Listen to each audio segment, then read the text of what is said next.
ವೀಕ್ಷಕರೇ, Saptashwa TV top 10 ನ್ಯೂಸ್ಗೆ ಸ್ವಾಗತ. ನಾನು ಶಮಿ ಶೆಟ್ಟಿ. ರಾಜ್ಯ ಬಜೆಟ್ ಅಧಿವೇಶನದ ಹಿನ್ನೆಲೆ ವಿಪಕ್ಷ ಶಾಸಕರಿಗೆ ವಿಶೇಷ ತರಬೇತಿ ಕಾರ್ಯಕ್ರಮ ಆಯೋಜಿಸಲಾಗಿದೆ. ವಿಧಾನಸೌಧದಲ್ಲಿ ವಿಧಾನ ಪರಿಷತ್ ವಿಪಕ್ಷ ನಾಯಕ ಛಲವಾದಿ ನಾರಾಯಣಸ್ವಾಮಿ ಕಚೇರಿಯಲ್ಲಿ ಈ ತರಬೇತಿ ನಡೆದಿದ್ದು, ಬಿಜೆಪಿ ಹಾಗೂ ಜೆಡಿಎಸ್ ವಿಧಾನ ಪರಿಷತ್ ಸದಸ್ಯರು ಭಾಗವಹಿಸಿದ್ದಾರೆ. ನವದೆಹಲಿಯ ಖಾಸಗಿ ಸಂಸ್ಥೆ ಈ ತರಬೇತಿಯನ್ನ ನೀಡಿದೆ. ಇನ್ನು ಶಾಸಕರು ಹಾಗೂ ಪರಿಷತ್ ಸದಸ್ಯರಿಗೆ ಆಯಾ ವ್ಯಯದ ಕುರಿತು ಹೋಟೆಲ್ ಅಶೋಕದಲ್ಲಿ ತರಬೇತಿ ಶಿಬಿರ ನಡೆಯಿತು. ಈ ಕಾರ್ಯಕ್ರಮವನ್ನ ಮುಖ್ಯಮಂತ್ರಿ ಸಿದ್ದರಾಮಯ್ಯ ಉದ್ಘಾಟಿಸಿದರು. ಸಭಾಧ್ಯಕ್ಷ ಯುಟಿ ಖಾದರ್ ಹಾಗೂ ಸಭಾಪತಿ ಬಸವರಾಜ ಹೊರಟ್ಟಿ ಉಪಸ್ಥಿತರಿದ್ದರು. ಆಯವ್ಯಯ, ರಾಜಸ್ವ ಸಂಗ್ರಹಣೆ, ಅನುದಾನ ಬಳಕೆ ಹಾಗೂ ಆರ್ಥಿಕ ಶಿಸ್ತು ಕುರಿತು ವಿವರವಾಗಿ ಮಾಹಿತಿ ಕೂಡ ನೀಡಲಾಯಿತು. ಬೆಂಗಳೂರು ಮೆಟ್ರೋ ಯೆಲ್ಲೋ ಲೈನ್ ಪ್ರಯಾಣಿಕರಿಗೆ ಮಹತ್ವದ ಗುಡ್ ನ್ಯೂಸ್ ಸಿಕ್ಕಿದೆ. ಮೆಟ್ರೋ ನಿಲ್ದಾಣಗಳಿಗೆ ಸುಲಭವಾಗಿ ತಲುಪಲು ಬಿಎಂಟಿಸಿ ವತಿಯಿಂದ ಫೀಡರ್ ಬಸ್ ವ್ಯವಸ್ಥೆ ಆರಂಭಿಸಲಾಗಿದೆ. ಹೆಚ್ಚು ಜನ ಸಂಚಾರ ಇರುವ ಮೆಟ್ರೋ ನಿಲ್ದಾಣಗಳಿಗೆ ಈ ಬಸ್ಗಳನ್ನು ಓಡಿಸಲಾಗುತ್ತಿದ್ದು, ಪ್ರಯಾಣಿಕರು ಮೊದಲು ಫೀಡರ್ ಬಸ್ ಮೂಲಕ ಮೆಟ್ರೋ ಸ್ಟೇಷನ್ ತಲುಪಿ ನಂತರ ಮೆಟ್ರೋದಲ್ಲಿ ಮುಂದಿನ ಪ್ರಯಾಣ ಮಾಡಬಹುದು. ಇದರಿಂದ ಸಾರ್ವಜನಿಕರಿಗೆ ಹೆಚ್ಚು ಅನುಕೂಲವಾಗಲಿದೆ. ಹೊಸ ರಸ್ತೆ ಮೆಟ್ರೋ ನಿಲ್ದಾಣಕ್ಕೆ ಹಲವಾರು ಪ್ರಮುಖ ಪ್ರದೇಶಗಳಿಂದ ಫೀಡರ್ ಬಸ್ ಸಂಪರ್ಕ ಕಲ್ಪಿಸಲಾಗಿದೆ.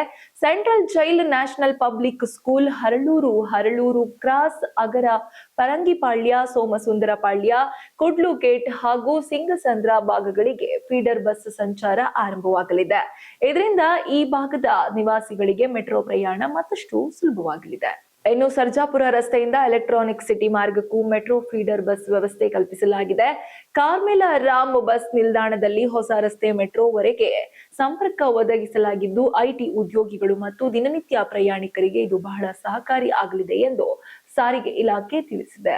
ಇರಾನ್ ಮತ್ತು ಇಸ್ರೇಲ್ ನಡುವಿನ ಸಂಘರ್ಷ ಹೆಚ್ಚುತ್ತಿರುವ ನಡುವೆ ಯುಎಇ ರಾಯಭಾರಿ ಹುಸೇನ್ ಹಸನ್ ಮಿರ್ಜಾ ಅಚ್ರಿಯಾ ಹೇಳಿಕೆ ನೀಡಿದ್ದಾರೆ. ಭಾರತದ ಪ್ರಧಾನಿ ನರೇಂದ್ರ ಮೋದಿ ಅವರು ಇಬ್ಬರು ರಾಷ್ಟ್ರಗಳ ನಾಯಕರಿಗೆ ಫೋನ್ ಮೂಲಕ ಮನವಿ ಮಾಡಿದರೆ ಸಮಸ್ಯೆ ಪರಿಹಾರವಾಗಬಹುದು ಎಂದು ಅವರು ಸಂದರ್ಶನದಲ್ಲಿ ತಿಳಿಸಿದ್ದಾರೆ. ಇನ್ನು ಚಿಕ್ಕಬಳ್ಳಾಪುರ ಜಿಲ್ಲೆಯ ಬಾಗೇಪಲ್ಲಿ ತಾಲೂಕಿನ ಮಾರೇಪಲ್ಲಿ ಗ್ರಾಮದಲ್ಲಿ ಜಮೀನು ವಿಚಾರಕ್ಕೆ ಸಂಬಂಧಿಸಿದಂತೆ ಗಲಾಟೆ ನಡೆದಿದೆ.